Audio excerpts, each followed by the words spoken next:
Welcome to the Jumping Puddles podcast. Be sure to listen to us on Spotify, Apple Podcasts, and or YouTube. And follow us at Jumping Puddles Podcast on Tumblr and Instagram, and Jumping Pud Pod on Twitter. And if you want to support our podcast, please check out our coffee. Hi, I'm Sam, and with me are my fellow co-hosts, Tor and Ash. Hello. Hey. And today we are discussing the season 3 finale, First Strike. After learning the replicators are building a fleet of ships, Earth sends its newest ship, the Apollo, under the command of Colonel Ellis, to initiate a preemptive strike to stop them from attacking Atlantis and Earth itself. Dun, dun, dun, dun, dun. Okay. Well, that dun dun dun was necessary, especially for this episode. Guys, we have made it. The death, calling it a death prematurely, but the death of Elizabeth and the death of the show itself. We have gathered here today to pay our respects to a wonderful little show called Stargate Atlantis that only ran for 3 seasons. Damn. It got canceled before its time. Too bad. Where to even begin? I have to admit, when I started the episode, I forgot what would wait for me in the end. I think I just wanted to forget because I wasn't ready for the pain. But the more I watched of the episode, I remembered and I realized, oh shit, this actually is the episode where it happens. And I got so emotional. I'm not kidding you. I was just sitting. I had to pause, to take notes, but I also kept pausing for longer times. And I went to the bathroom and came back and was just walking around my room because I didn't want to get to the end of this episode. I know this is not new. I've watched it several times already. I'm still a mess. I'm sad. I'm not fine. I'm not okay.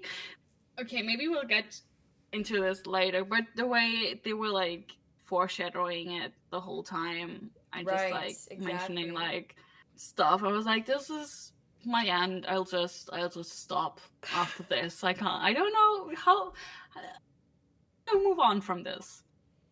I know she's not even dead yet, but that almost makes it worse. The fact that I just see her like that in the end, and her being carried to the sick bay, med bay, whatever, infirmary. Yeah. Anyways, help me. Yeah, honestly, you're so right, and it's extra painful in the context of all that comes before it, because I think this episode in particular, but all the episodes before it, set up Elizabeth for this journey that we didn't get to see her really fully go on. She's confronted by a lot of things, difficulties in this episode that she never really gets to address and confront.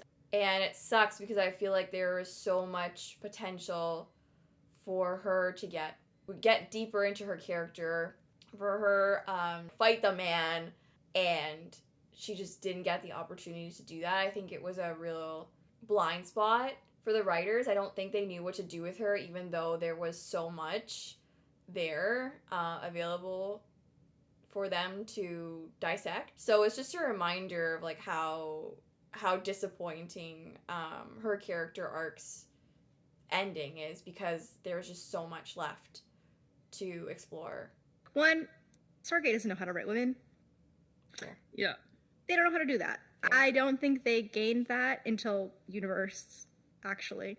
Yeah, and I'm not saying Universe is the best ever, but I'm saying I feel like the women on Universe, for the most part, feel a little bit more fleshed out and fully formed as compared to SG-1 and Atlantis. Specifically Atlantis.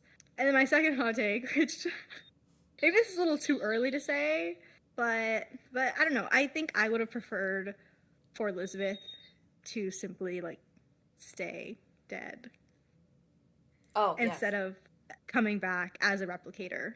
Which, again, I'm getting ahead of myself, but I just kind of wanted to put that out there because I feel this episode brings up so many interesting things and things that have been going on with Elizabeth since the beginning of the show. And I feel like none of that gets addressed when she's brought back as a replicator, to the point where it just feels like they are two different characters. And in my mind, this episode feels a lot more of like a full circle moment for the character of Elizabeth than to bring her back and then have her do all this random shit. And then eventually she leaves again anyways. So it's like nothing was accomplished. Nothing was really filled. I think she should have just died, unfortunately. If they were going to go that route and like kill her off or like write her off the show, they should have had the balls to just kill her. But once again, the show will attempt to kill a character to make a statement and then retract it because they don't have the balls. Yeah. Yeah. I like that we're just going straight in for the Elizabeth analysis because I'm here for that. I was ranting to a friend earlier who doesn't know Stargate, but I was texting them while I was watching the show, like the episode, and announced what was going on, and it just explained it a little bit. And I was basically saying what you just said, that in a slightly different way, that I think one of the things that make Elizabeth's character so tragic is that we don't get a satisfying ending for her, which is what you said, Sam, that they just can't leave her dead. And I obviously don't want her to die. I think that's rather obvious. But the way they wrote her, and we're not even at that episode yet, but just knowing that, like, the episode ends with her being, like, really severely injured, and we get that terrible shot of her being just, like, thrown down the stairs in the gate room. But yeah, knowing that she comes back as, like, half herself, maybe not, but as part nanite, then dying, not really, but still coming back, going away again, coming back, and, like, one tiny shot as, like, maybe evil Weir, which would have been fucking epic. And then, finally, Tori said, I'm not doing this shit anymore because you don't know what to do with the character, leaving it, and then they wrap it up weirdly with, like, a different actress. But it's not, even then, she's not dead. She's just, like, floating out there, in space, where she technically could be retrieved at some point, I guess, and brought back. Wow, okay, I need to breathe. So all that just adds to my discontent to her situation, that they couldn't even give her the dignity of having, like, a real ending. They just strung her along for so long, which I think is really unkind, basically. Like, just, it doesn't really get anyone anywhere. I think that's really sad. And another thing that I wanted to add is, in this episode, when she goes on her rant with with Taylor, and she talks about all these things and being like, okay, the IRA only respects me when things are going well. If they don't, they always send in the military. She brings up the fact that she's been treated badly because she's a woman. Mm-hmm. So basically, she brings up all the things that we have been, like, criticizing for ages. And I kind of had to laugh because it's kind of ironic that they do that, but they don't really see that they're like that. It's ironic. I don't think they see she's saying all these things, but they don't realize what they mean. They just say, oh, they sound good here, and then that's that. But it's actually, like, a structural issue there within the show itself, within the writer's room, that's been treating her badly because she's a woman, and not trusting her, and her instinct and her role as a leader of Atlantis.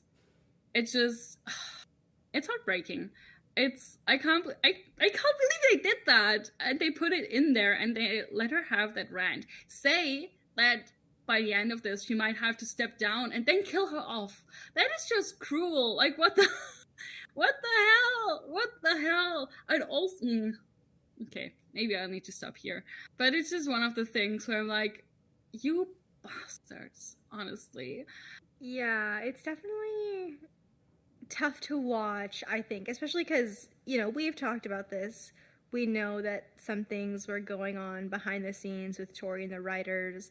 Obviously, I don't know in detail of some of the events, but we know that Tori was unhappy with how her character was being written at times, and eventually, I think she asked them to, do something more with her, and then they were like, oh, we're writing you off, or something like that. Again, I think later Tori will bring up some quotes from the behind the scenes and we'll get more of a clarification. But we just know that it wasn't it was a roller coaster of a set, maybe, you could say, in terms of not just Weir, obviously. Later we know that Joe also had some issues with some of the writers. And I don't know, I'm sure everyone had their own opinions on how their character should be written. But I think in this instance, everything that Tori / Elizabeth was saying was just very valid in that scene.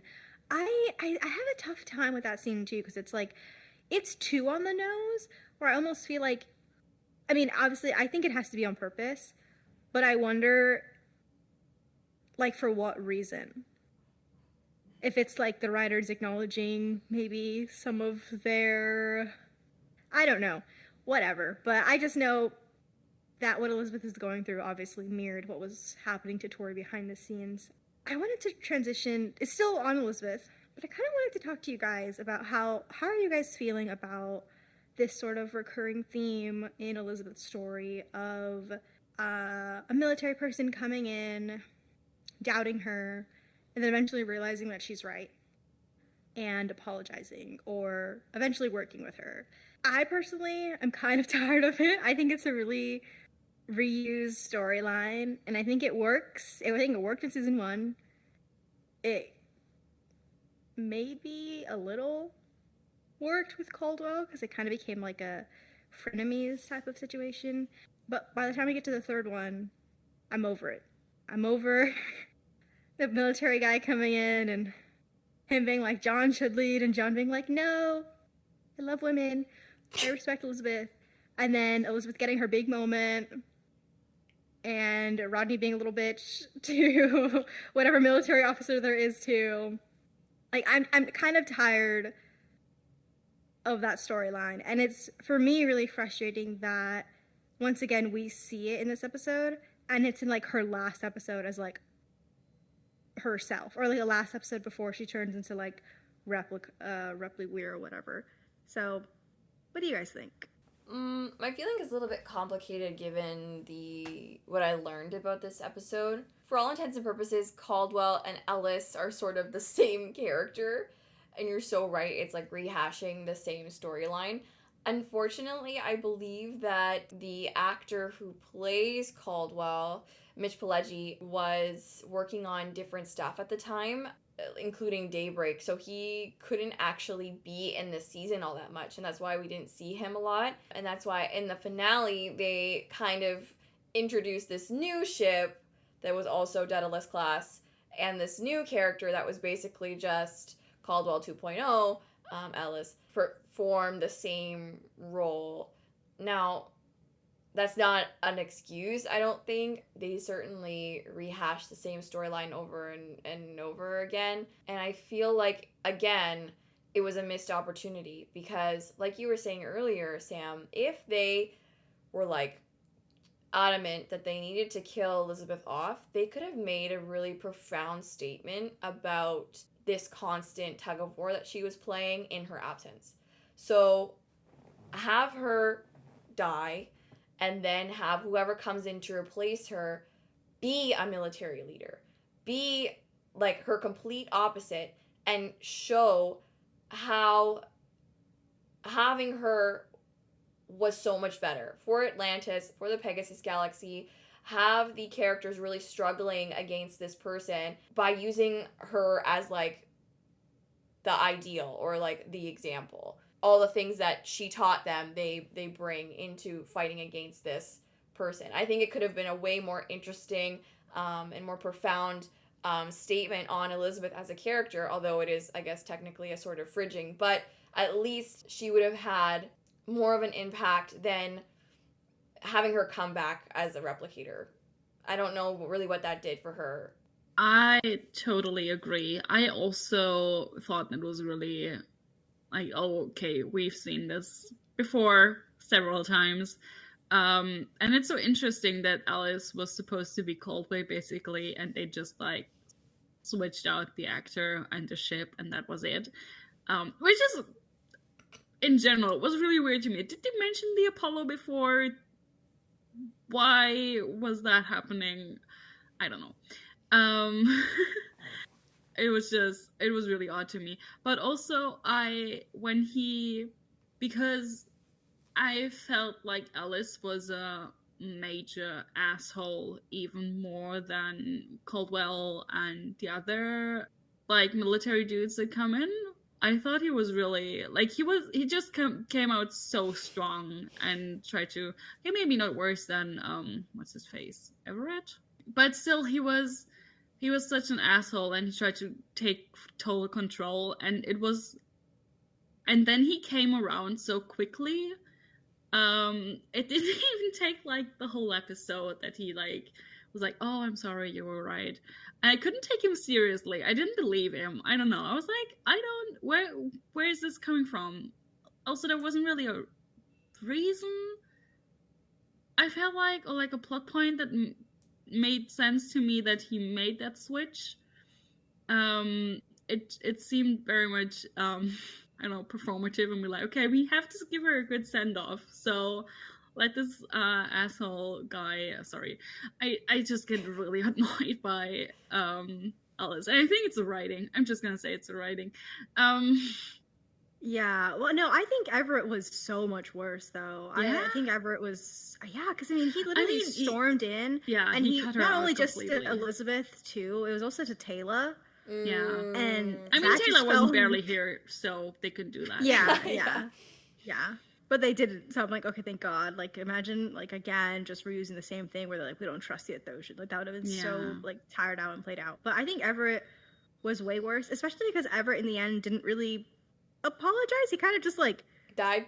got his shit rocked, and then was like, oh, and, like, kind of talked to John. It's not like he ever gave Elizabeth an apology.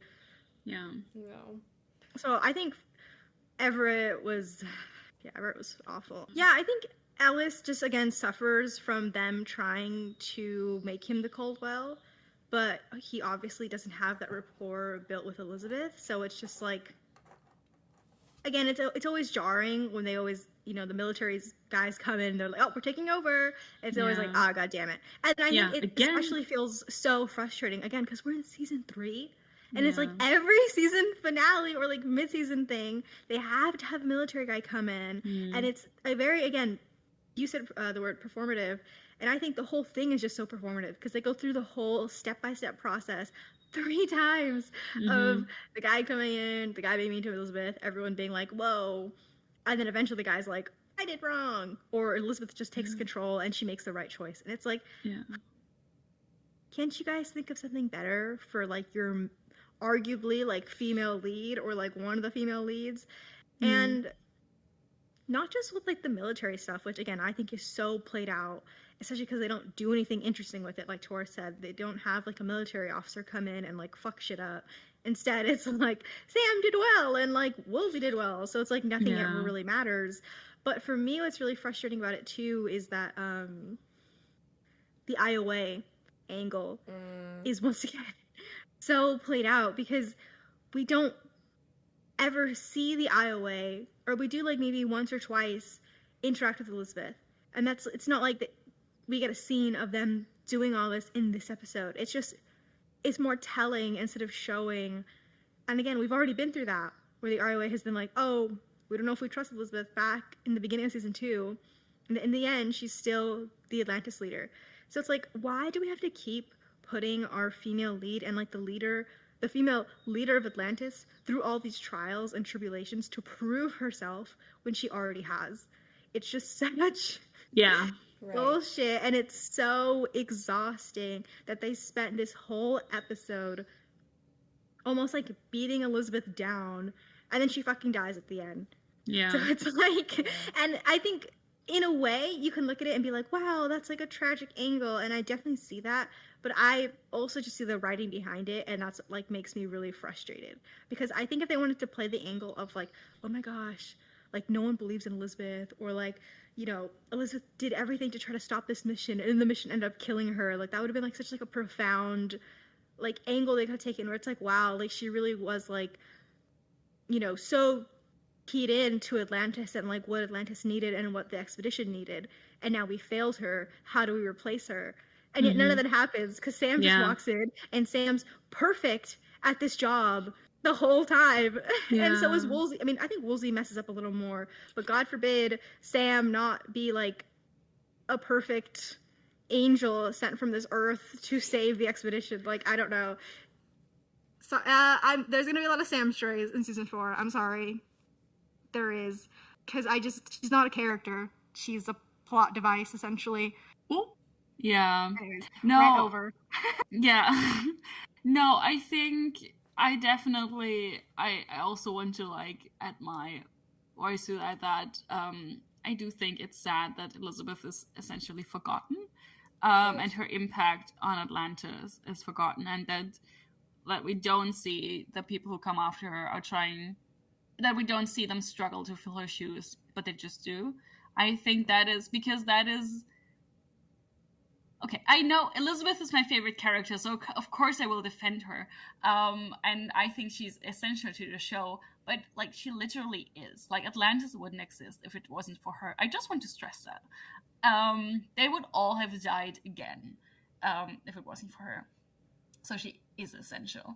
And the fact that she's a civilian gives her a unique perspective on Atlantis, on the expedition, on everything, because she has a different angle than all the military people that we had before. Because she has a different mindset, and she approaches things differently. She still, after everything the fucking replicators have done, she still wants to negotiate with them because she believes that is something that they can do, and that they could, like, I mean, she says it, she says ideally we would have peace, and she knows that is a stretch because the replicators don't really want that, but like she's trying.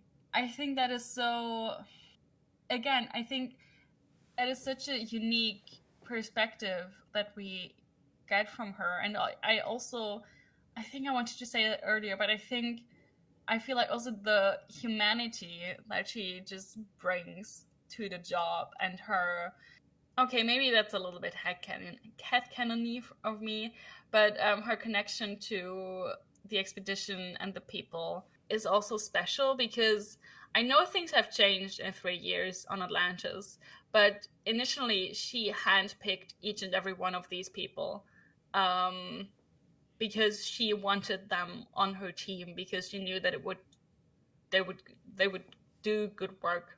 And that has changed because the Daedalus has come in and new people have come in. But she's still the leader, and she's, yeah, I think just the civilian aspect is so underutilized and could have been so valuable within like this half military, half civilian show. And the fact that after she leaves, there's just no trace of her. I just made myself sad. So sorry. That just breaks my heart. No, you're so right. And I think it's not a headcanon, it's just the truth. And I think we saw that in this episode, especially between her and Rodney. You can tell that he flies in the face of any authority besides hers. Like, he does not want to listen to some military guy come in and just want to fuck shit up without like actually thinking things through. And he trusts and respects her judgment over his, and that's partially because of her her background. Like, she does not have that military background. She's not a jarhead in his conception of it. And so he feels she's more level-headed. He trusts her more. And I wish that kind of, like you were saying, missed opportunity carried on in other seasons, because we know that half or more than half of the contingent or expedition are scientists. They are not military people. They are there to do experiments and learn more about the Pegasus Galaxy. Rodney is just one representative portion of that. And so it would have been interesting if, you know, because Sam is military and a scientist, it would have been interesting to see if there would be any conflict there, or if they just had a random military person come in the next season who was completely a military person, how that would mess up the structure of how Atlantis is run, and how that would affect Rodney and the science department, and like what they would do, what conflict would arise in that case. And then we could really have seen Elizabeth's legacy and how much she meant to those people and that faction of the expedition. And it would have made her death like at least mean something, instead of it just being she died, because we didn't know what to do with her. Yeah, and I think you bring up such a good point, and I think it just proves that writers just didn't give a shit about her. I think at the end of the day, they didn't give a shit about her. I heard from somewhere, and again, not to repeat rumors, but I heard that Brad Wright is the one who really liked the character of Elizabeth. And as we know, I don't believe he had a ton of involvement in Atlantis besides maybe like the early season. Again, don't quote me on it, but it's not surprising that eventually the writers couldn't figure out what to do with her, or felt like her time was up and kicked her to the curb, and then just replaced her with another woman and thought, that'll work. Yeah, no, I think you're right. I think you remembered that correctly, Yeah. or heard that correctly. But I want to just quickly pick up on the Elizabeth Rodney in this oh wait, hold on. One last thing about Elizabeth as like, you know, like her own character. I thought, so I mentioned before, I think there is like a lot of like premonition about what's going to happen when in her that just breaks my heart when she talks to Jennifer in the beginning, and she's like, "Oh, I trust you completely, and I'm fully confident to put my life in your hands."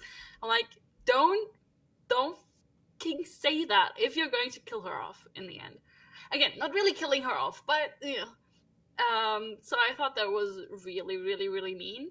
And then again, with the I think I'm going to have to step down, and then killing her. Okay, I have several thoughts right now, but I really liked her like little speeches in this one. I thought they were very in character, and I don't think they were over the top, which I think they could have done if they were like trying to give her like a big send off or something. But it was, I don't know, they felt very in character and very cute also, and it. The fact that, like, I think some of the last words she's saying is that Atlantis is leaving the planet, and then essentially, like, she's leaving the show, or, like, she's leaving Atlantis and the planet, like, as a whole completely. I don't know, that broke me a little. Yeah, I think for me, what kind of made me really sad, or kind of like the full circle moment, is when she has that little moment with Rodney at the end, where he's like, all right, ready to take her down, and I think she even mentions something like, oh, like, we're going down, like, you know, back in the pilot, they brought it up, and now they're going back down, and then Rodney's little, like, aye, Captain. That had me feeling so emotional, because I was like, again, going off what Ash said, like, they wouldn't have survived, or, like, made it this far without Elizabeth.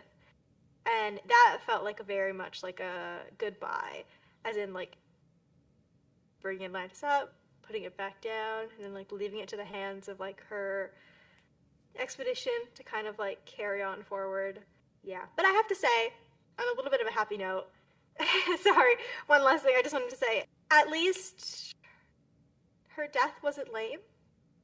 Yeah, fair. That is true. Fair. That is true. Yeah. It was hella spectacular. Yeah. Yeah. She God. went out maintaining that Sorry. Atlanta.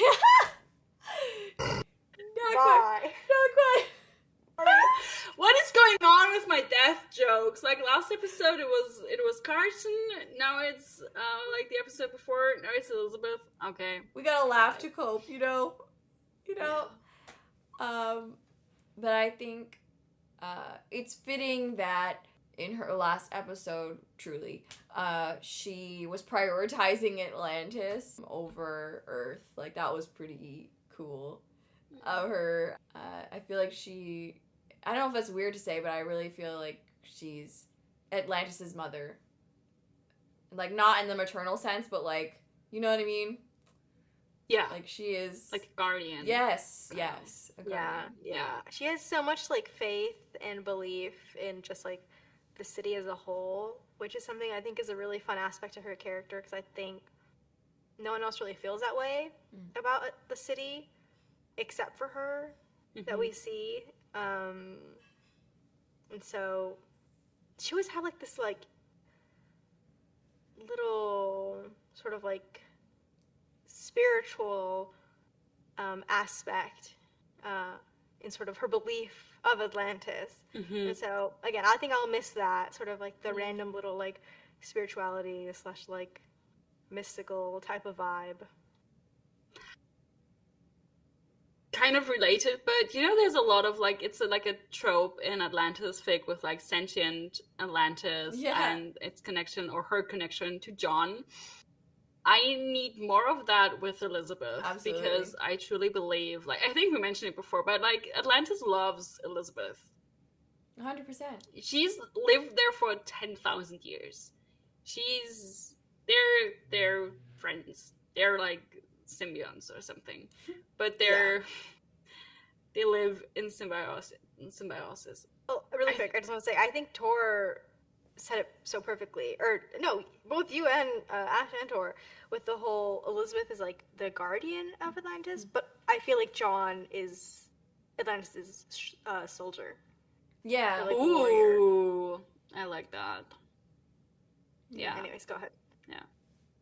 No, I think the last thing I want to mention on the Elizabeth front is that the fact that she's the one who says they should lower the shields, which then led to the beam hitting Atlantis and her. So she's her own undoing in a way. Yeah. Honestly, I feel like she had to be, because if Rodney suggested it or like insisted on it, it would just like, he's in a world of hurt. Like, he's in for a world of hurt in the next episode, and I feel like if he had anything to do with it, or had a stronger thing to do with it in this episode, I feel like if any of the team, they would have carried that guilt. 100%. Yeah, so two things about that. A, yes, I think you're right. If anyone would have been at fault, I say in quotation marks, of her death, they couldn't have handled that. And two, the show couldn't have handled that because they would have forgotten about it immediately. Yeah. Immediately. So, yes, it's Works both ways. kind of fitting. Yeah. Yeah, it kind of, it works, yes. We have Rodney. Rodney. As we transition, I really love Rodney in this episode. So good. Again, I think he thrives under pressure, as much as he hates to admit it. I also think he's just, again, the perfect mix of like humor and just sort of a character that really sells the panic of whatever's going on screen. And I think he had so many great moments, just with Elizabeth. That made me really happy. Because in a way, you know, I mean, I guess Taylor kind of got like a goodbye a little bit with Elizabeth, just kind of that scene of them two, and Elizabeth kind of confiding in her. But, you know, Ronan doesn't really get that moment until, I think, the next episode, which is good, but also kind of sad, because Elizabeth is not awake to sort of talk to him. And so I'm really happy that we got a lot of like John, Elizabeth, and also like Rodney, Elizabeth, because there were some really cute moments. I think Rodney and Zelenka are also on top form. Oh yeah. In this episode, I love their banter. It's so great, and it's like a different flavor than John and Rodney's banter, which we also got to see in this episode. But them kind of having the same sort of thoughts and feelings, like them considering breaking the warheads and them kind of like talking without speaking was just so great. Loved John's little jealous remark about their chemistry. It was also really funny. Yeah, just great. John's a Fujio. Oh yeah, to make out right in front of him. Absolutely.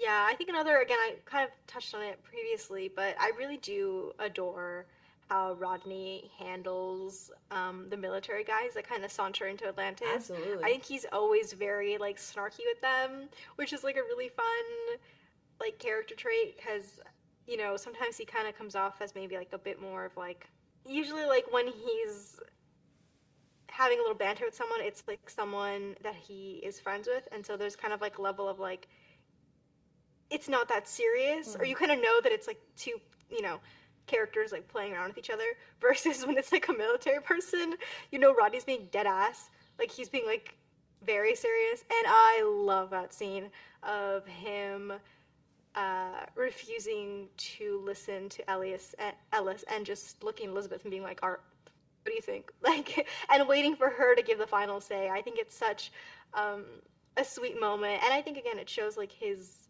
growth as a person and character. You know, can you imagine, like, SG-1 Rodney doing that? No. Absolutely the fuck not. So the fact that he's, like, just, he has so much faith and trust in Elizabeth, not just as, like, a friend, but as, like, a leader, I think it just says that scene says so much without having to, like, spell it out for the audience, which is really great. Oh, totally. I love how he's almost condescending towards the military dude. Yeah. He's like, he kind of laughs him off. I'm like, bro, I love you. And then just turns to Elizabeth. And what I also love about that scene is then that Elizabeth doesn't immediately give her, like, go ahead, but she asks follow-up questions. I'm like, see, that's why she's the leader. Because she doesn't just jump to conclusions or to make any decisions, but she actually, like, she likes to think things through. Oh my god. Yeah, it's an absolutely great scene. I love it. Also, speaking of people who, like, the Atlantis expedition wouldn't have survived without, obviously, Elizabeth, Rodney. I was literally watching this, like, what the fuck would they do without Rodney? Like, actually, like, the way that he was like, give me 5 minutes to, like, try to figure something out, and everyone just listened and, like, backed off. I'm like, yeah, because, like, they'd all be dead. Episode 2, actually, they'd all be dead. And it's crazy. I feel like it's almost taken for granted too, because didn't John make a comment like, "Oh, 5 minutes is like is slipping for you," and it's it's crazy that they put so much faith on Rodney, and then also Zelenka's shoulders to, like, figure this stuff out on the fly when they literally have 10 hours to live. John can't help being a little asshole to Nope. Rodney, but I will say the McShep moments, the crumbs. Oh yeah, I'll take it. Were delish. The crumbs were so good. Again, like you mentioned earlier, John's jealousy. I really love the scene of right after when McShep kind of, like, figure out the plan, and Zelenka's like, wait, what, and they're just back and forth talking. He doesn't exist to them. They are, like, so in the zone, and they're just bickering, and they're like, all right, let's go, and they just, like, leave. Poor Zelenka's sitting there like, wait, what happened? Like, they don't care. You have to get on their wavelength or get ready to get lost in the dust. Like, That was so funny to me. But also, Rodney was such a ass this episode as well, especially to Zelenka. Like, Yeah. there were 2 instances. I don't remember the first one right now. Oh, the first one was, he finally stopped. Oh, he stopped coming up with bad ideas. I'm like, bro. But then later, when they finished the plan or one plan or something, and then he's like, oh yeah, but I hate to admit it, Selenga is not infallible. I'm like, dude. Just like not wanting to take responsibility if the plan does not go well, so just blaming Selenga. It's so good. You know what's so funny? I was gonna say I thought Rodney was being really nice this episode. Forgot about those 2 moments. Oops, never mind. Taking that back. He was only nice to Elizabeth, as is per usual. Yeah. And I was gonna say, well, he was kind of nice to John. I really love that little moment of him having to like lead John down into the chair. Yeah. And they have like this really cute moment where like Rodney leaves, and then he kind of like turns around and like won't look at John, but he's like explaining what he's gonna do, and then he's like, good luck. And he just kind of like hurries out of the room. I thought that was like a really sweet and kind of underrated moment. Just because they're so bad at emotions, that's all he can say. For sure, for sure. That was really sweet. I love my emotionally stunted men. They're so funny. There were a lot of good luck wishes going around. I think there were 4 separate instances that were like, oh my god, they just gave up Yep, on they're like everything. And they're like going on to a higher power or something. Yeah. But it was crazy. I want to talk about the Elizabeth John good luck scene because that was interesting to me. Ooh. But before I get into that, I also want to say that any canonical moment where John calls Rodney buddy is like my favorite thing. So I was glad that happened. In this episode, it doesn't happen. How many times do you think it happens in the entire show, Tor? Not to put you on the spot, but that's an excellent question. I want to say. Can you give that? I want to say. It's hard because I feel like I can think of 2 episodes for sure on the top of my head, but one of them I feel like he says it multiple times. So I want to say more than that's 3. like a good. Okay.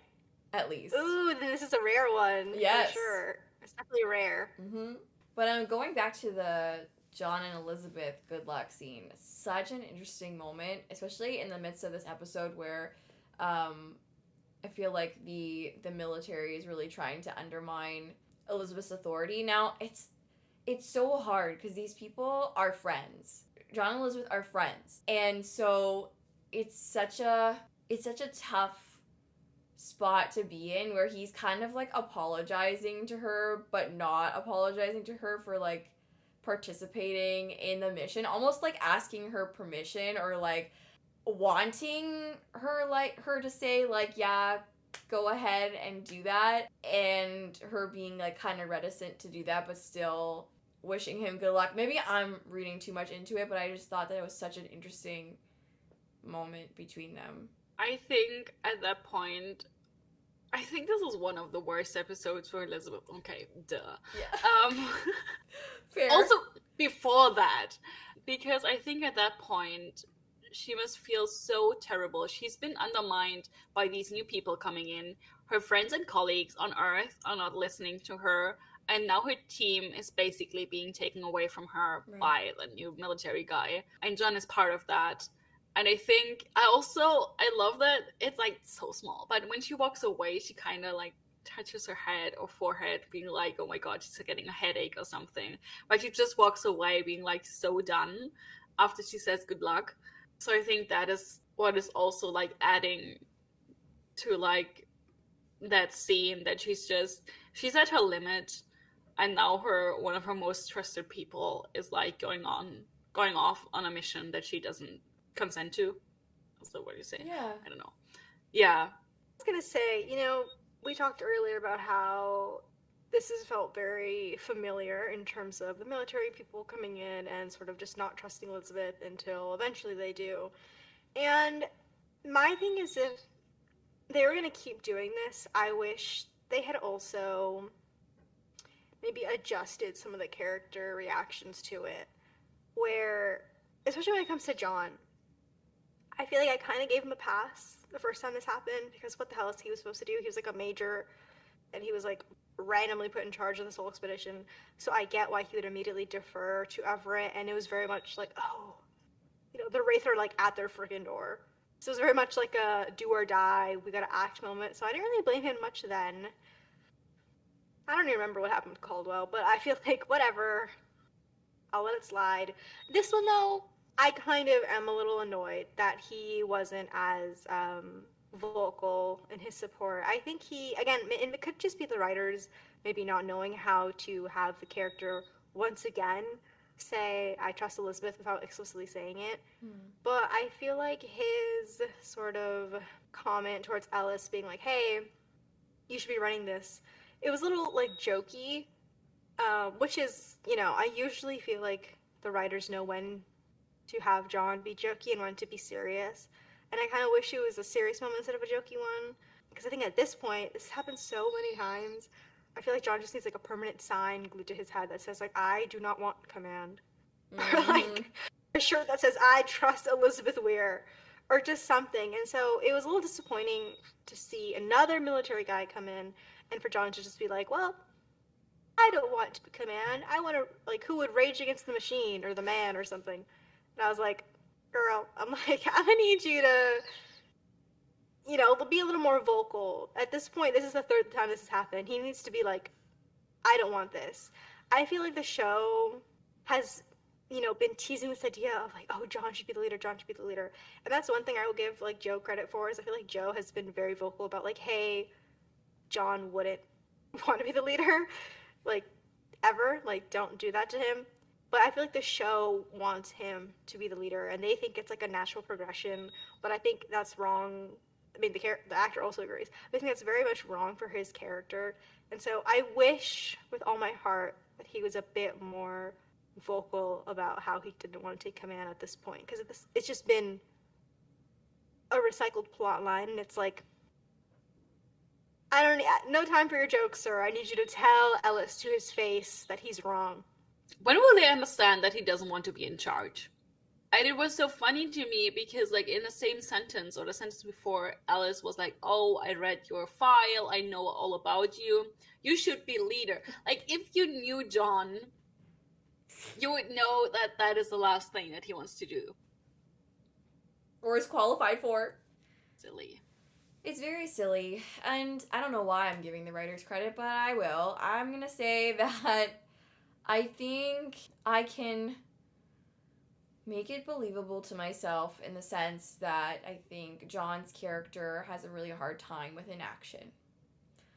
And so, even if maybe he doesn't fully agree with Ellis's approach, or he thinks Elizabeth should be spearheading something, if somebody is going to be doing something anyways, I think he wants to be a part of it, whether that be so he can sort of be in control of the situation because it does affect the expedition, those are his people, or just so he's not sitting there and doing nothing, because he is not one for negotiating, so he does not have control in that situation where they're trying to talk things out. So I will give him that in that sense, but yeah, I mean, in a way I feel like it is in character because, like, he does need to grow up, and that was a really, like, silly thing for him to say in that sort of moment. Like, I would have appreciated him being a little bit more serious about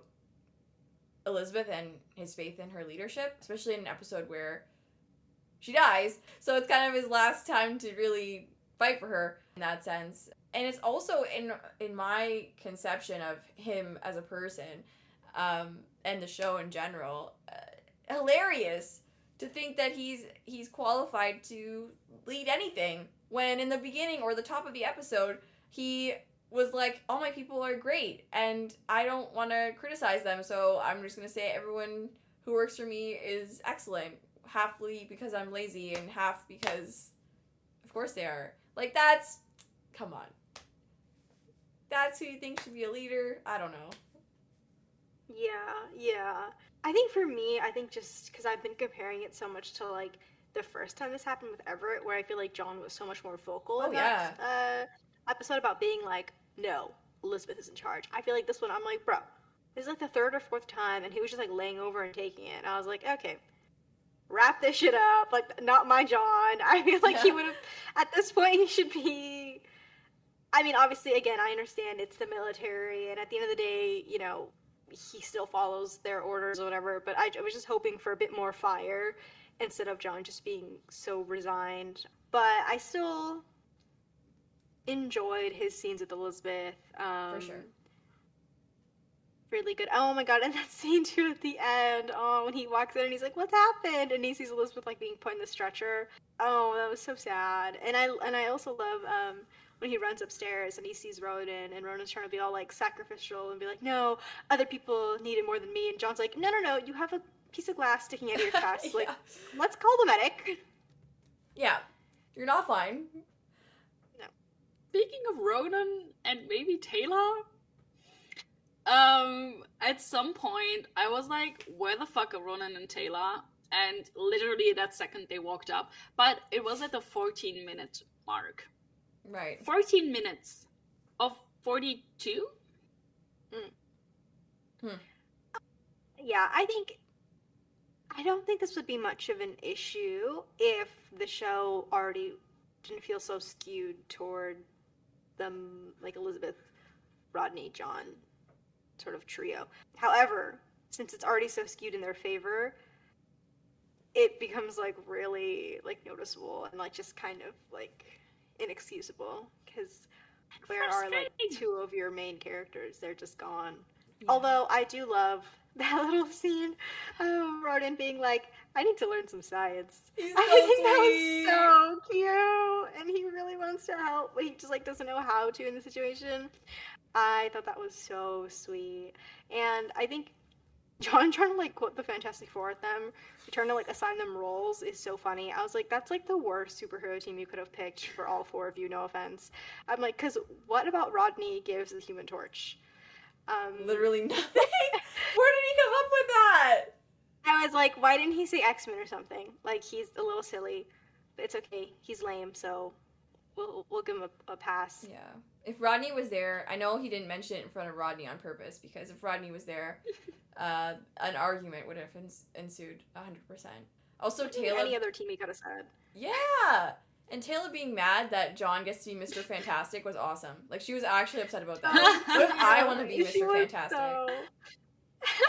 Real. She had such a deadpan expression. I'm not invisible. Like, she was genuinely not having it. I loved it. I loved how unfazed they were at his like suggestion of them being that team. I was wondering, are they doing it on purpose because they are used to his like pop culture references, and they just like don't react the way they know he would like them to, or is she just seriously just like, no? Because I can see it going both ways, or being used both ways.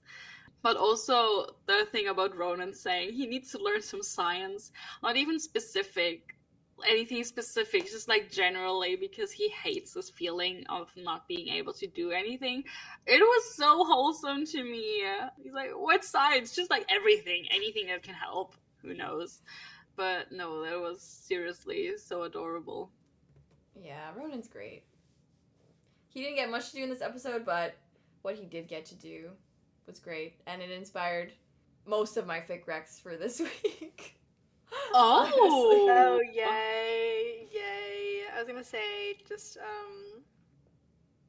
again, another little Ronan lore drop, or just his weird thing with doctors. He's so weird about getting treated.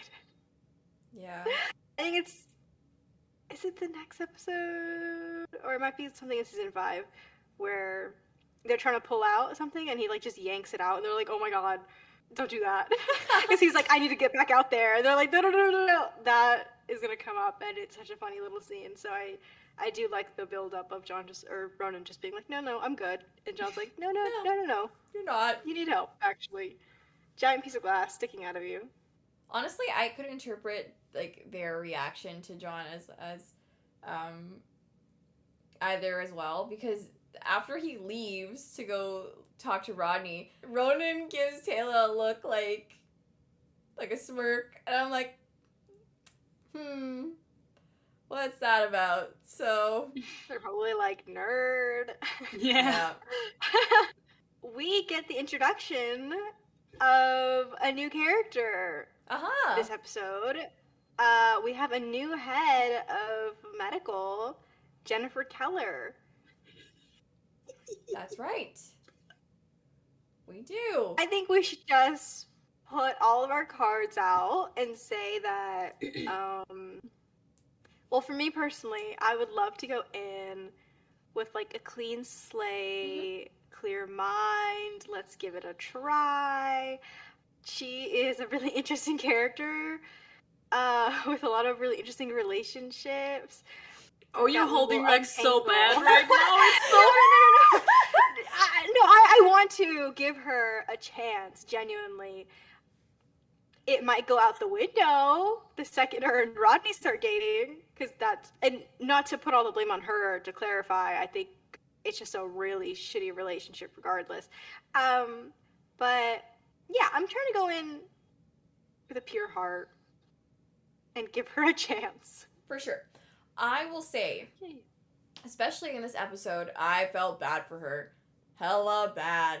Nothing is worse than accidentally becoming important at your job, which is what happened to poor Jennifer. Desperately saying, I don't want to be the head of my department, please. And Elizabeth was like, I don't care. We need another woman in charge, so you are it. You have been promoted. Yep. So that was an endearing character introduction, I will say. Yeah, and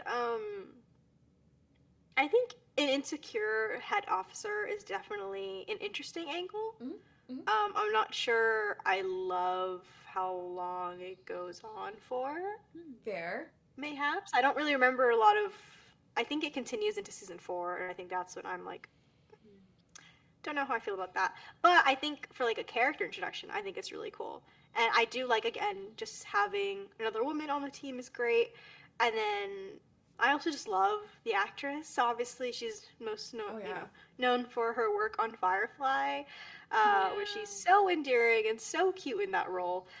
So it's nice to just see her. And obviously, we've seen her before on Atlantis, just under a shit ton of makeup and prosthetics. And so it's just nice to have her, just to see her full face and have her on the team, because I do think she's a great actress. So. Yeah, I really liked her introduction as well. I thought it was really, you already said it, but kind of endearing. I liked that she voiced her anxieties about being in charge. And I also love that when Elizabeth talks to her, Elizabeth is kind of underhandedly like taking a dig at the IOA. So that is always great. And I like that she like says she has confidence in Jennifer, even though it's not misplaced. I'm not saying that, but like it takes such a dark turn. So I thought it was I don't know, she's so young, I feel like. So I think that just really came through. And what I found interesting then, because she doesn't show up for the rest of the episode until the very last scene. Or like until like the incident, and what was so interesting to me that she, like in the first scene she was so scared, so anxious, so insecure, but when it came down to it, she totally took charge. She really, like, she knew what needed to be done. She oversaw everything basically. She was like, no, leave that man alone, he's fine. There are other people, like that guy having like a piece of glass stuck in his chest, that need more help, and she was the complete opposite of what she presented herself in the beginning. And I thought that was kind of interesting, because it showed like a duality, or like the self perception and outside perception, or like her perception of her abilities and her actual abilities. I thought that it was really interesting, like just for this episode. I don't really remember how it continues, and her insecurities. Okay, I'm starting to remember, but I thought it was just from this episode. I think she's an interesting character. the way she was introduced is also, I think, smart on the writer's part, because I don't think, I think the audience's reaction to losing Carson was not a favorable one. So it's always going to be a tricky thing replacing, quote unquote, that character with a new one, same role. And so it was smart that she was self-doubting and saying herself in dialogue that she could never replace Carson, and Carson was so good, and like, I don't believe you when you say that Carson was insecure. Like, it endears the audience to her because she's not trying to be Carson or be better than Carson or think that she can replace him and have the same impact. She's just out there doing her best. 100%.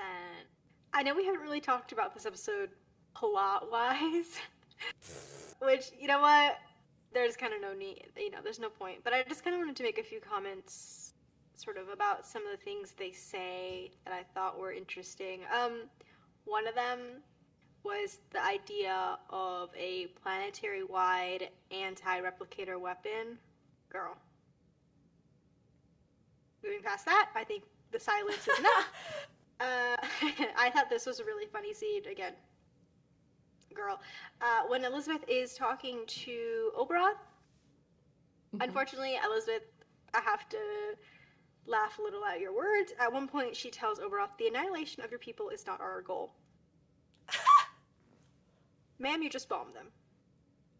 Ma'am, you just bombed them and their ships. I know, she was targeting their ships, but... And she didn't want to do that. It wasn't she didn't her want call. to. Wasn't her call, No. for sure.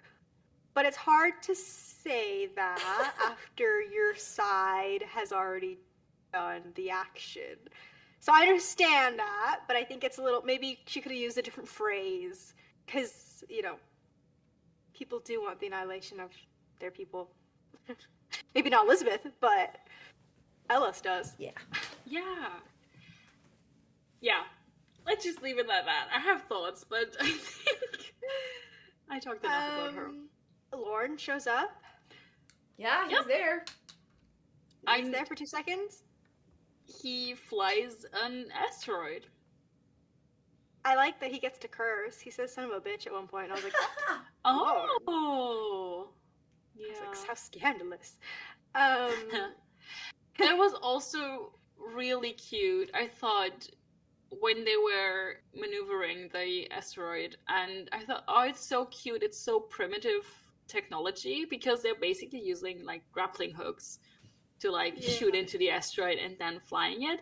And it gave me, I know it started is way earlier, like timeline wise, but it gave me Star Trek Enterprise vibes, because there they don't have a tractor beam yet, but they have grappling hooks. Hey. So if they have to catch something or drag something, they use literally these grappling hooks, and it had the same vibe. I was like, this is adorable. They're doing the best they can. Yeah, they sure 100%. Are. Next, 2 plot points that are kind of interwoven. I was gonna say, rip to the whales. Shout out to the whales. They're gone. Yeah. Man, that's sad. What I kept thinking, I know later it was explained, but what I kept thinking when they're sitting, when Atlantis is sitting on the bottom of the ocean, the beam can't see them, right? Why don't we move a little bit to the left? But then later it turned out that it is tracking Atlantis, but still, they could have tried. Yeah. I have one last thing, and I was going to say, I loved the CGI and sort of For sure. Some of the shots in this episode are really beautiful. I know we hate that scene, but Elizabeth dying, or getting thrown back with the glass and the red. Beautiful. Cool. Really cool. Fortunately.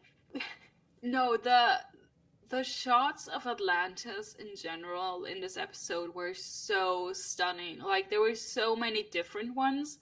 I think a few were recycled, which I don't mind. It was still fucking beautiful. But we saw Atlantis in different lighting. We saw it at night. We saw it submerged. We saw it not submerged, but with the shield and the beam coming down, which I know it's terrible, but it's fucking beautiful. Yeah. It's like when the Wraith attack and I think the Siege or something, they're just bombarding the shield, and it looks really cool. I'm sorry to say it. No, I really love that. And then we see Atlantis submerging, and we see it like from inside, which was epic.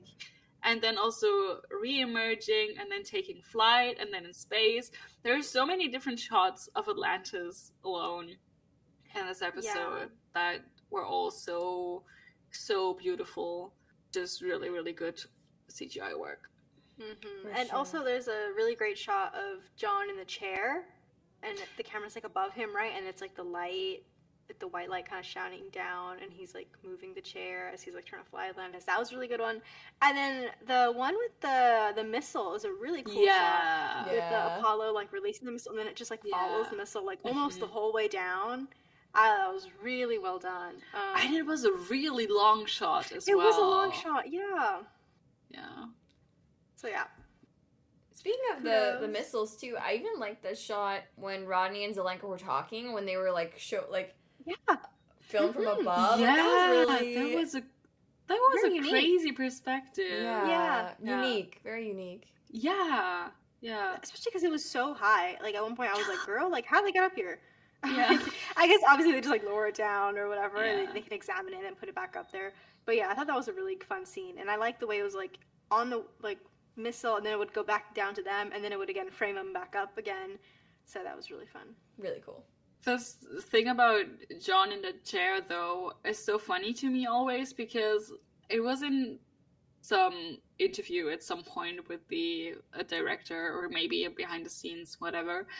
And they just said, the reason why the chair is like turning around or like moving is because otherwise you would just be filming a guy sitting in a chair.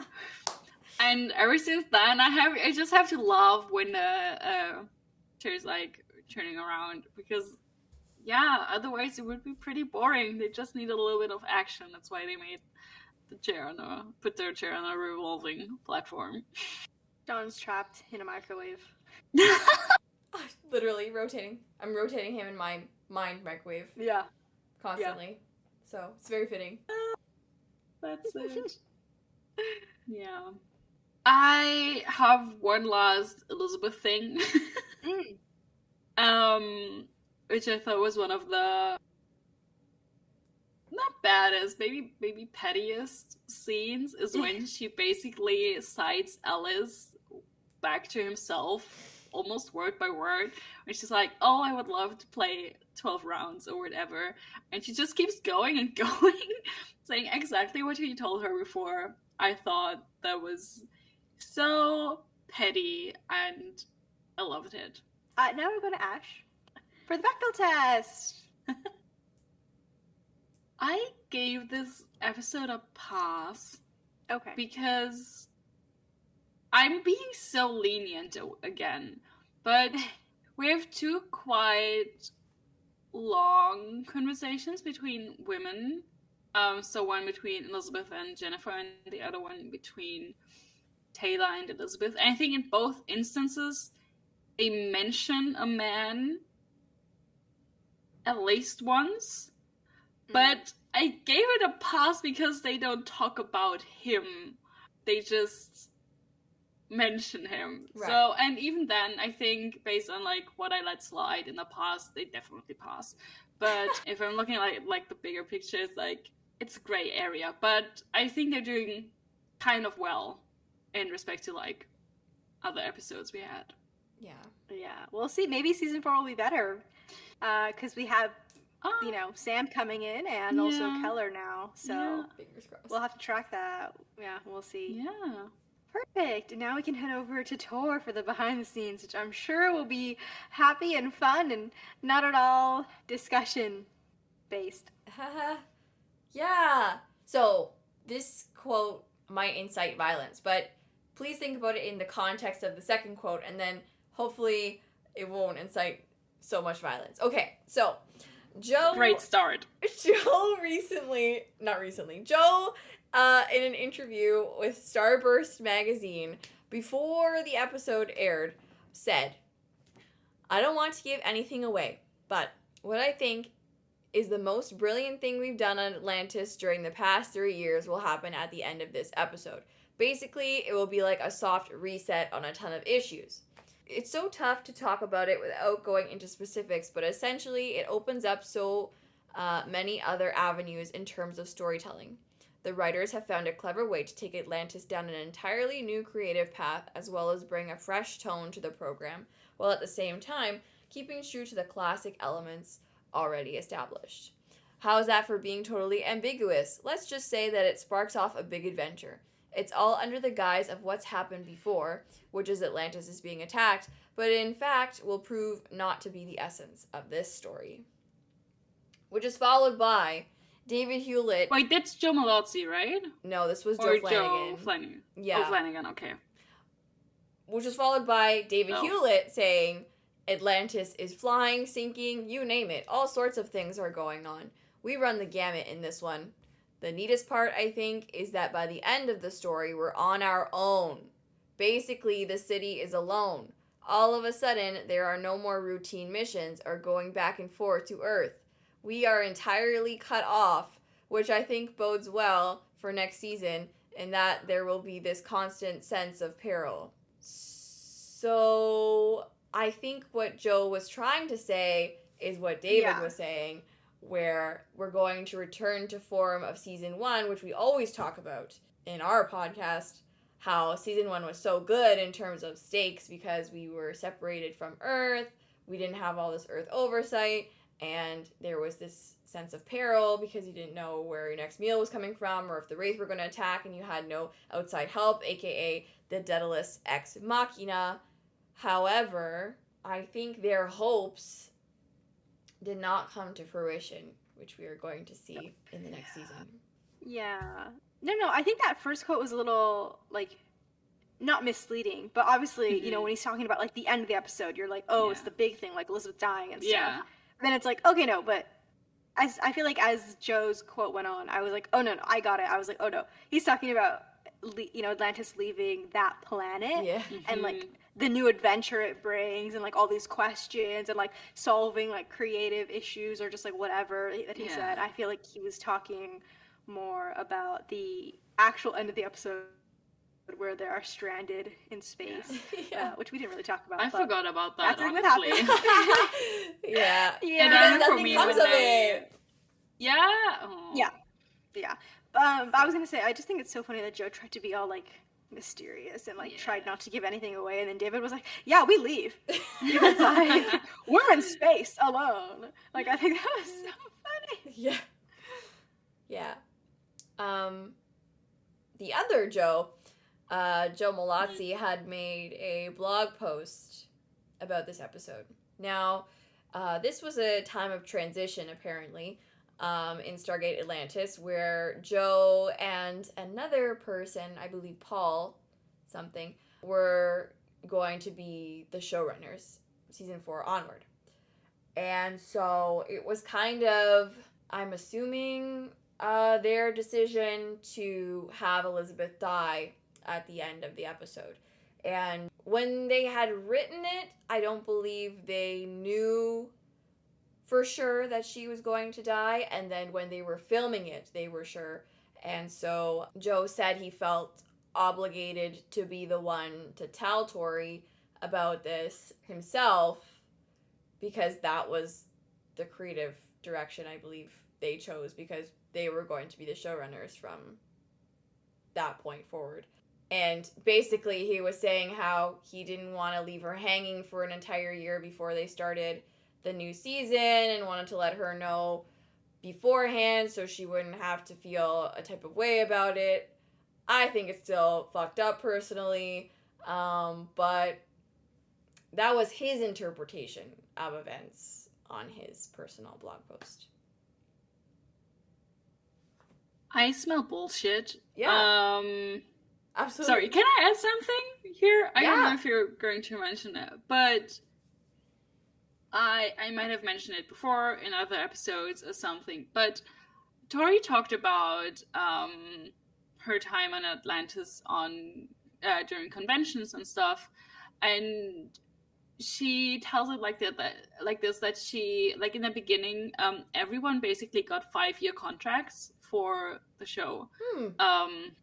But not everyone probably, but like the main cast. So honestly, probably Joe and Rachel maybe, but they wanted to tie them down for a long time, and Tori was like, 5 years is a really long time, I don't want to do that. And she said, hey, can I get 3 years? And she got a 3-year contract. And after that she was like, oh, actually I do want to stay. But they didn't want her. I might be saying it a little bit more drastically than she does, but I think she did want to stay, but they didn't want her to stay on, so they wrote her off. And sorry, what Joe Malazzi says with, oh, he didn't want to like leave her hanging, that is literally what he did, because as I remember it from her stories, or from her explanations, is that her contract ran out, and then they came to a mutual decision to bring her back for a few episodes, like I think 1 or 2 episodes a season for the rest of the show. And then at some point, because she was so dissatisfied, I said that earlier, but because she was so dissatisfied with how they handled her character, not handling her character at all, she decided not to come back. So what Malazzi said is bullshit, because he did still like kind of leave her hanging by not giving her a story. Oh yeah. After she left. For sure, and he mentions it in his blog post. He mentions the fact that he promised her that he was going to have this really cool storyline, and he was like, regretfully it didn't work out the way we envisioned it to. Basically just covering his butt a little bit. About that. Yeah, not cool. Not the best situation. Can I say that we have heard this all before when a certain Rainbow Sun Franks left? They promised him a super cool storyline and you'll be a recurring character, and they did it for like 2-3 episodes, and then he fucked off and they never brought him back. Or they did for like a random flashback scene. Yeah. So they have a history of doing this. You know, there's a pattern here. And I was also going to say, just to add on to this whole, lore drop, I do remember at a certain point, I'm not sure how many years ago, but again, Joe Malazzi is super active on Twitter, and I believe at one point he said that he still believed Elizabeth was like alive, decanonizing her season 5 ending and saying like, oh yeah, she's like running around the universe. And I think I remember Tori even like quoted that tweet or something and was like, oh, that's like nice, or I forgot what she said exactly, but I know she did respond in like a positive way to that tweet. But I just think it's so funny that they went from killing her off to then like kind of bringing her back and kind of forgetting about her to all these years suddenly now realizing that they made a mistake and be like, no, don't worry guys, she's totally alive. I smell bullshit, yeah. And I want to add, like, I feel like this is very old drama, but stuff feels fresh, and I know that Tori and Joe made up in the meantime, and they did have because they've reunited sort of on the set of Dark Matter, and Tori said something about them having like finally time to like sit down and kind of talk it through what happened on Atlantis, or at least with her leaving the show. So I think like on a personal level they made up, but it still sucks. Yeah, for 100%. Sure. But moving on to more behind the scenes, the idea for this episode, the sense that they wanted Atlantis to leave the planet, but didn't really know how and why it would happen. They sort of conceived of that during the return, the mid-season 2-parter. That was the sort of beginning of that thought. Like we mentioned in the episode, we have Ellis, this new character that's introduced, played by Michael Beach. Michael Beach wasn't familiar with the Stargate franchise, but his mom was a huge fan, and so when they offered the role to him, he took it because of his mom, which is so cute. Oh, that is so cute. Yeah. I don't know if our audience knows this show, but Michael Beach was famously on a show called Third Watch, which was running around the same time as ER. It was about first responders, firemen, and police. And he was one of the main characters on the show, actually. Quite a good show. Hard to watch now. Hard to watch because it's not on streaming. Like, it's not on Netflix. Oh, okay. Because they had... I was only going to say, I was like, oh, that sounds so fun. And you realized you said hard to watch. And I was like, oh. Yeah, because it had a lot of licensed music, like Nickelback and Enya, and, like, it's just really hard to get the rights to stream it now, so... That's kind of so interesting, because side note, sorry, what I was going to say, because a lot of people sort of credit, like, Grey's Anatomy for using a lot of, like, licensed music in sort of, like really tense situations or just, like, whatever to, like, elevate a show. So it's funny that, like, you know, a Third Watch technically did it first. Yes, I think so. I think it started before. Grey's is, like, 2005. Oh, yeah, so then... Because they had an ER crossover episode, actually. What? Yeah. Okay, I'm definitely putting this on my list. That sounds so interesting. You should watch it and let me know what you think. Because I don't know anybody who's seen it. Don't say that to me. You know I love shows that exactly 3 people have seen in the world. This is true. See, I knew just what to say. We got the introduction of another new character, Jennifer Keller, in this episode. I think we all know the actress Jewel Staite from Firefly. She played Kaylee. Interestingly, the first scene of her and Weir in this episode was done in a single long take. Yes. In the middle of the scene, the two enter a transporter and move to another floor, and essentially it was filmed on the same floor. They just had 40 people on the crew moving furniture. Wow, I didn't even notice that. That is so cool. That is fucking wild. I love it. Really cool. I feel like they could have made it so much easier, but they just decided not to. That is great. But I did notice a few, I feel like, really long shots of like I don't know if that's how you say it, but like where one take would be really, really long without any cuts. I was like, damn, that is really cool. I didn't notice that one though, but that's really impressive. I love that. And I would love to see like the behind the scenes of that. Just like being 40 people like running around frantically. For sure. It makes me long for, I wish there was like a featurette on the DVDs of that. I miss them. Miss those. Just kudos to Martin Wood, who I believe directed the episode. During Lauren's scene in the F-302, to save on costs, one of the camera angles was actually operated by Kevin Smith himself.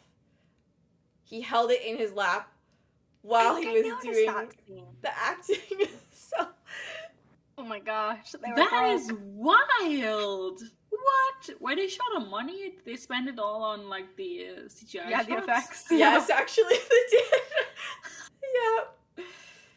Yeah. Yeah, money well spent. But I did notice there's a scene of like a camera looking straight up at Lauren, and I was like, what an interesting angle. I was like, why am I on his lap? But there you go. You were. I was like on my knees. I was like, oh, looking up at him. Yep. Is there even sorry? He had his helmet on. Damn. Okay. Sorry. He had his jumpsuit on. Everything was above board, guys. Sure. Speaking of budget, the argument against keeping Atlantis flying, or having it touch down somewhere crazy like a desert, or a snow planet for once, which were both pitched, was the budget. Over the course of the show's 3 seasons, they had created, as we said, amazing establishing shots of Atlantis on a body of water. And so if you were to place the city in different surroundings, like snow or sand, you would have to create all new establishing shots in addition to like new action scenes that would be happening in the episodes. So yeah, they had to veto those, sadly. I understand. I just wish maybe we were in space. I know that's probably cost a lot of shit ton of money too, but I just wish we were in space maybe for a little longer. Me Or too. a bit more isolated. But side note, I was going to say, interesting that they cited a budget for the desert idea, but then they do that for Last Man. I was just thinking that. True. I guess Maybe they had like- money over. Yeah, they found like some extra cash in the cushions. True. Well, the name of the technician played by Chuck Campbell is finally revealed as Chuck in this episode. God, that's the first time. Yup. Jesus. In an interview at one of the older conventions, Pegasus 2 in the UK, Chuck Campbell stated that his character was never actually supposed to have a name, but apparently Tori had accidentally called his name during the take, and so they just kept it in because it was so good. Wait, that is so cute. You know what, Tori? I hope you did that on purpose, because I was going to say, I know that named cast members get paid more. Hey! Usually. So I'm like, Yeah. I hope he got paid a little extra because he had a name now. Yeah, because they can't be replaced as easily. They can't just put another technician there because it has a name. Yeah. But I think she said that it was a mistake or like an accident. Yeah. But I love that they just kept it in. It's always Yeah. the gate technicians that get random names because like the leaders are just incapable of like pronouncing stuff or just like blurt out the names. And I wonder if it was like the first, because he comes into her office and she's like, "Yes, Chuck," or something. I thought it was so cute, and I was like, "Is that?" And I wondered if that was the scene where she accidentally named him. But then I also was like, "But he must have had a name before." But oh, I love that. I love Yeah. that. It's I'm great. happy they left it in. Common Tory W, always. This episode is interesting in terms of the chronology of Stargate as a whole. Season 4 picks up right where this episode ends, but due to Sam's role in that season, this episode must take place after the Arc of Truth, despite it being released earlier, a year earlier. Oh, that continuity. I don't want to know. I don't want to know. Yeah. Sorry, I was. Am I going to get into this? Am I going to confuse myself now? Let's just leave it at that. Okay. Yeah, so Interesting. First Strike airs, and then the Arc of Truth airs a year Airs later. a year later. But then But it Sam takes is place. right on Atlantis, like the next episode of season 4. But it's like, But Arc of Truth. So Sam is in Atlantis after Arc of Truth. yeah, because it has to, season 4 has to take place after the Arc of Truth, because Okay. yeah. Yeah. So yeah, she isn't there after. So Okay. even though it aired, yeah, it's Yeah. Yeah. And then Continuum aired, was it after Atlantis, right? I think it concluded. Because that would It make was- more sense, because then SGU happens, and Sam is in that one as well. Yeah. She's around a lot. okay. So Continuum aired July 29, 2008. That's during season 5 then, maybe, huh? Yep, during season 5, because Oh, okay. yeah. Well, kind of makes more sense. That makes sense. I can just, like, forget the Arc of Truth for the sake of continuity. Or, like, or not forget the movie, but just, like, forget where it is in the timeline. Just ignoring that. Yep. Wibbly wobbly, timey-wimey. I mean, yeah, it's sci-fi. Okay, this one made me mad. So, Jennifer God. was supposed to be a Canadian character. Yes. In the scene where she's tending to the wounded at the end of the episode, her uniform was filmed with a Canadian flag patch on it, and they removed it post-production at the insistence of executive producer Paul Mully due to the fact that there were, quote-unquote, already too many Canadians. Rodney and Chuck, who just got named. 2? Bye. Crash out incoming. You know what? What's wrong with my country? Why can't people from my country be on Atlantis? I'm confused. And you, they've been filming there for a million years, so maybe give Canada the Yeah. representation they deserve. Yeah.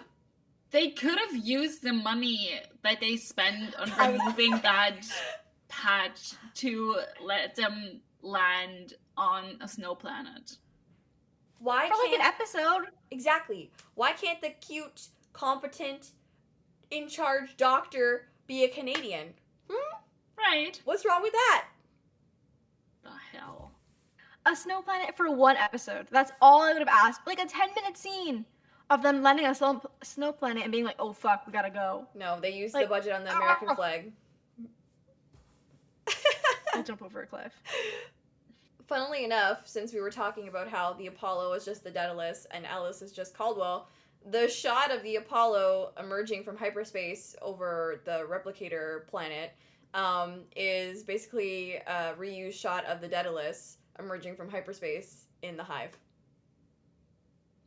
Is the Apollo in any way different than the Daedalus? I don't believe so. I think they're both Daedalus class ships. Like, I'm Yeah. pretty sure. So, Yeah, I don't think it's any better or worse. that is so weird. So random. This is also the only Atlantis season finale that does not involve the Wraith. Oh! Interesting. Well, we had 2 Wraith episodes and the last two episodes, so The replicators were also just non-existent in this episode, so. Fair. it's true. They were kind of like this weird entity. Yeah. Yeah. Yeah. They didn't have the budget. Unseen. They spent it yeah. all on the missile. Yeah. They spent it all on killing Elizabeth. God. And Dr. Adams is played by Jay Williams, who played Ra in Stargate SG-1 episode Mobius Part 1. Everyone's Whoa. face is very confused right now. Hey. I don't even remember Mobius Part 1. Like, gun to my head. That's happening. Good for him. Yeah. Yeah. In terms of mistakes that were made, once again, one of the expedition team members from Germany was wearing the flag patch upside down. That now. Again! And why is it always a joke? This is starting to feel targeted. A little bit! It's fine, honestly. Like, it's a joke. But, why? Why? Just not great. Oh, Sorry, yes. it's just funny to me.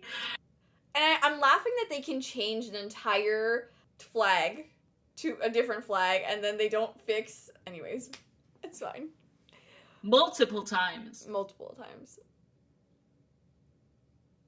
Oh, and when the Apollo investigates the Stargate satellite, the Stargate is only shown to have 8 chevrons and not 9.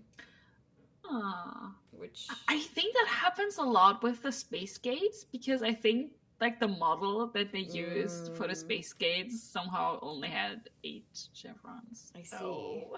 Yeah, so that's about it. Oh, there's also the episode title in other languages. In German, it's called The Attack. And in French, it's called Codename Horizon. Ooh. Oh. Based off of, like, the It's a little- mission title, I guess. Yeah. That's kind of interesting. Yeah. I feel like the title's a little bit misleading because the Horizon plays a much smaller role Yeah. in the whole episode than that title For sure. makes you believe. Yeah, and that's about all for behind the scenes. Sorry that was so long. Gosh, there was a lot in this No, That was that's totally great. fine. I feel like we learned so much. Going back to Tor for the Fic Rec Corner. Oh, yes. Okay. So, I'm going to start with my fic that I referenced in the episode. Ronan drops the line that he's interested in learning some science. And so I had to recommend one of my favorite Ronan Zelenka fics. It's called Quick Study by Helen78. Ronan wants to learn science. Radek wants to teach him. I think it's a really cute, really short one-shot, like 2,000 words max. Yeah, I know, deep cut from a throwaway line, but it was just sweet. I had to recommend that one. And more episode relevant, there is a fic called Shattered Glass by Ladycat. It's a gen fic. It's just a little tidbit, again, under 2,000 words of John and Rodney kind of being each other's support system in their normal, emotionally stunted way, but it's quite sweet. So yeah, I recommend those two. Nice! Thank you. We'll definitely check those out. And of course, they will be linked in the description box. You can find on Spotify. Oh, speaking of which, I went on our Tumblr to post a poll, and there was a direct message waiting for us, and I was like, oh, that's different. We don't normally get direct messages. And someone had just been like, I was looking for fic recs for Stargate, and I stumbled upon your, like, podcast through the description, show notes on podcast websites. I was like, oh, that's so awesome. So, yeah, it was pretty cool to get that. Well, wait, that's gonna be like the most creative way someone's found our podcast. I think so. Like, our fic recs? Like, what? That's so funny. I love that. Yeah. Yay. Review. Oh, yeah, okay. And rating. How are we feeling? Not great. I'm gonna let you go first because I literally Okay. I don't know how to rate this episode. I think I'm too emotionally invested to like grasp this episode as a whole. Fair enough. It's really difficult for me. It's a good episode though, right? Yeah, I think. It's not a bad episode. I think for me, it's definitely enjoyable. There's a lot of like really cute moments, but I guess I'm just kind of stuck on, tying it back to what I said in the beginning, where I was like, "Welcome to the funeral of Atlantis," where it kind of feels like after this episode, things just kind of slowly fall off a cliff. Right. So I feel very bittersweet towards this episode because they're promising so many cool things, or they leave off at such a cool cliffhanger of like, oh no, the Atlantis team is stuck in space, what are they gonna do? And oh no, they're leaving to another part of the galaxy. Like, this could be fun, exploring like even cooler places, whatever. And oh no, Elizabeth's injured. Is she gonna get better? She's not. So it kind of like hypes a lot of things up, and I don't really feel like the resolution really fit the hype. Mm-hmm. So this episode's kind of a tough one for me. I think I'm gonna give it like a 7. Because while I do enjoy it, it's just a lot of things don't really get paid off in a very satisfying way.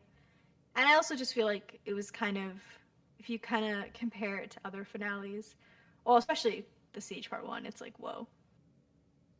Big difference. Yeah, that's so fair. I think I'm good with a 7. Oof.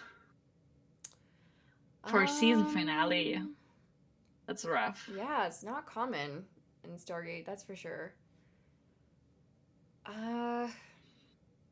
It's so hard to rate this episode outside of the context of everything that comes after it.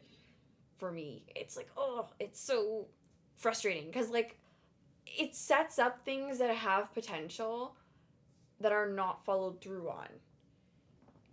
So, like Atlantis being a flying city and then finally flying the city, and being cut off from Earth. Like the actors were saying in interviews, I feel like it could have led to such cool return to form. Like in season 1, it just didn't go there.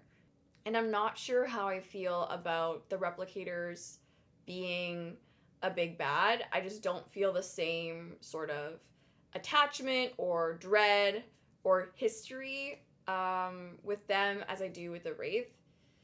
So I think I'm also going to give it a 7, because I do feel like the characters in the episode were true to form, running on all cylinders. I liked what they were trying to do, but it just wasn't executed 100%. Yeah.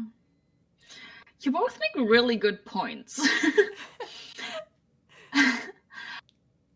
But I think in the end, I will have to go a little bit higher, and I think it's all due to Elizabeth. Oh, yeah. Because I think in the end, it is a good Elizabeth episode, even though it repeats a lot of what we've already seen, which we explained. But I did like that she's so present, even if it's the last time. Not really, like she's still there. We're mourning her already. But I did like her being able to be leader of Atlantis for the last time. I did like her interactions with Rodney a lot. Yeah. I enjoyed the Rodney and John and the Rodney and Zelenka. That was already really fun. I think it's another gorgeous episode. Oh, yeah.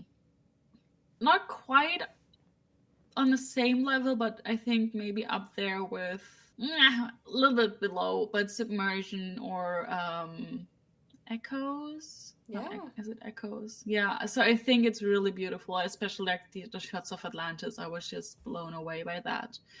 And I think just for the fact that it, even after all this time, and after having watched it several times, it still has me on the edge of my seat and being like, saying I would like dreading what is going to happen. I think I'm gonna give it an 8 out of 10. That's fair. So fair, yeah. And on that note, wait, So, what? no, sorry, I just realized that we finished season 3. Yeah, we did it. We made it. We did it! Loisimos, we did it. Yes. And it only took like 4 years. It's been Yeah. a journey. It's fine. Yeah. Do it for the passion. Do it for the art. Yes. Yes. So excited to just be continuing on this journey with y'all as we get into season 4 of Atlantis, and as we maybe at some point enter the 4th Stargate show. That'll be so far away, but it's something to definitely look forward to. And it's something we plan on doing. So don't worry. We're here for the long run. Yeah, and on that note, be sure to check everything down in our little description box. You could check out all the tours all the links. You can check out all the tours. You can check out all the fics that Tor has linked down below. You can also find our link tree, as well as links to our social media accounts, our Jumping Puddles accounts, where you can see when we post new episodes, and you can also vote on polls. And you can also leave us a lovely message as well. Sure, go ahead, leave us a comment, leave us a message. We'll read it on the air. Yeah. As well as our private social media accounts, and you can see what fandoms we are currently in. Thanks for hanging out with us today. Bye. Bye.